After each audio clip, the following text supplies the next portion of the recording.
First of all, I want to dispel the myth that if you're out of shape, you can just join the military and they're going to get you into shape. And the truth is, it's not going to work that way. If you show up to boot camp, whatever branch you're thinking of joining, out of shape, you're going to wish you didn't, I promise you, because you're going to be a burden on yourself, you're going to be a burden on others, it's going to be a disaster, you're going to get held back in training because you can't do what other people who have actually prepared are doing. You can't show up to boot camp out of shape. The second misconception about joining the military in terms of fitness is that in order to join, you need to look like a 1980s action movie hero, and that's not true either. You don't have to have amazing physical abilities or giant muscles to join the military unless you're going the Special Forces route.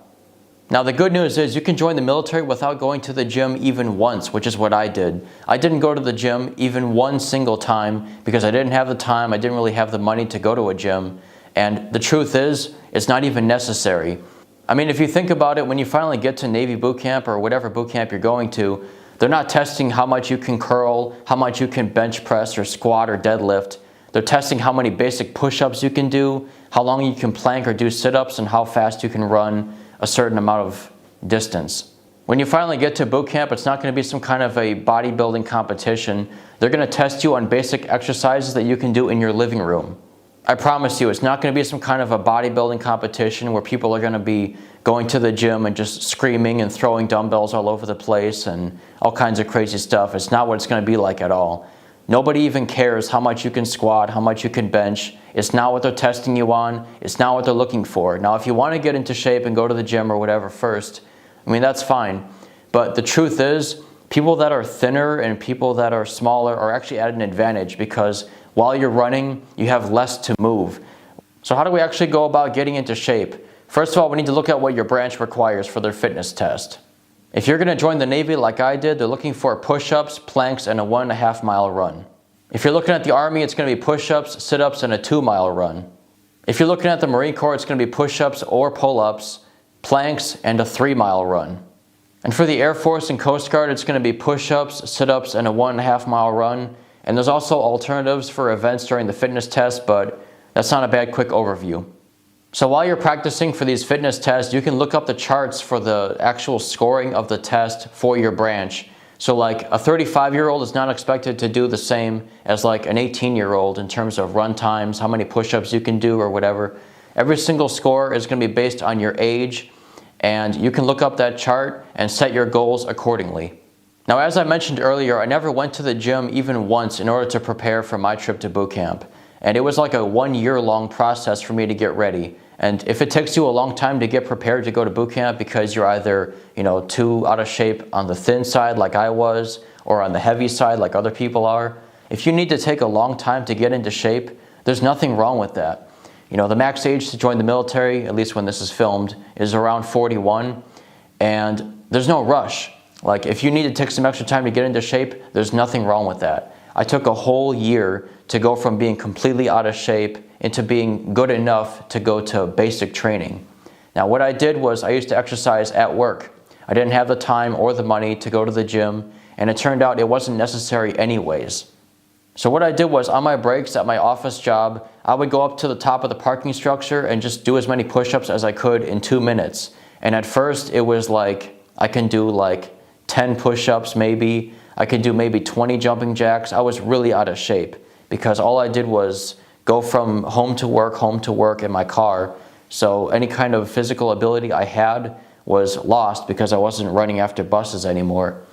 But long story short, on my breaks at work, I would just do what I could.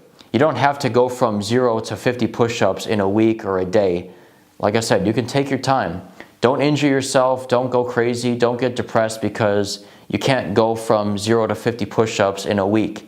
It takes time. Some things just take time. So do what you can. Again, don't injure yourself. Go from, okay, well, I can do 10 push-ups. There's nothing wrong with that. Do 10 push-ups, and then next time try to do 15, and then try doing 20. And eventually, over the course of some time, you should be able to do, at least in my case, I could eventually do around 60 push-ups in 2 minutes. Now, that probably doesn't sound very impressive, but it was impressive for me because before I could only do 10, and then I was completely exhausted. I could finally do 60 push-ups in 2 minutes, which is, not a bad parameter for the Navy fitness test, and it was good enough to go to boot camp.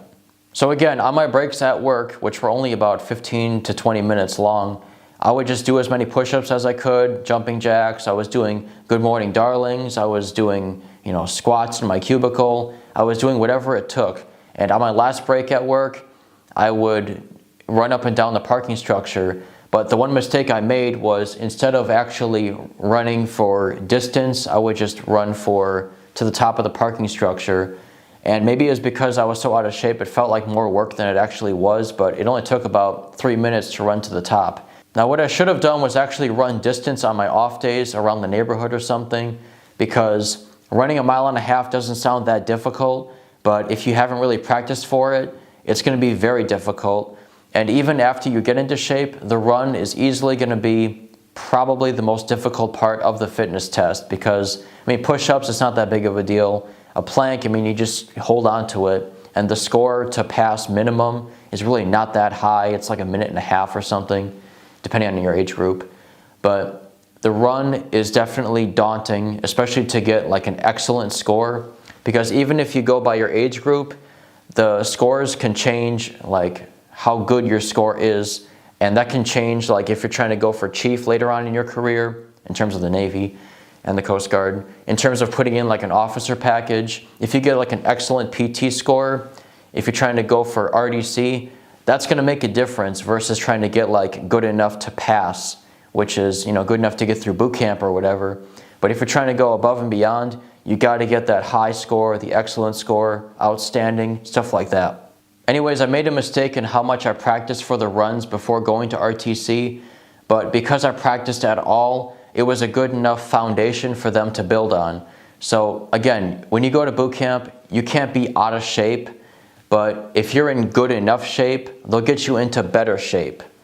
If you're trying to improve the number of push-ups you can do, one thing that worked for me, and it worked for other people that I told it to, and it's definitely going to work for you, is just do 10 jumping jacks and then drop, do 10 push-ups, and even though you can do more, get back up, go back to 10 jumping jacks, and just go back and forth over and over again.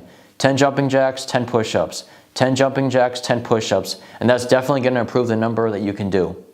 If you have a weight issue like I did, like to the downside where you're too thin, or you have a weight issue where you're too heavy, your diet is going to be more important than your exercise. You can't outrun a bad diet. Anyways, all I know is that if I can do it, a lot of people can do it. I was really out of shape and I got into shape. So if I can do it, a lot of people can do it. I know you can do it. Anyways, best of luck in your journey. I hope this helped. Thank you to the 1,000 subscribers that we have. I guess we're approaching almost 2,000 now. And a special thanks to all the members of the Discord that are active. We have about almost 100 members right now. If you want to join, it's going to be in the comment section.